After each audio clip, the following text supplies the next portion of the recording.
Hi guys, welcome back to my channel. Today I'm going to show you how you can change profile picture on Netflix.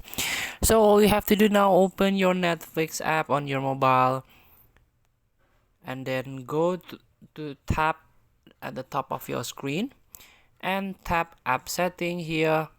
So you cannot find you can't find how you can change your profile picture here, but if you tap on a manage profile, you can tap your profile, your main profile, and here you can tap on this pencil. So you can choose the icon. It means you can change your profile picture here. So you can change with a that you want. So for example, I want to change with the Stranger Things here, with this one. So feel free to try. Thank you for watching. Don't forget to comment, like, and subscribe, and circle the button below. See you in the next video.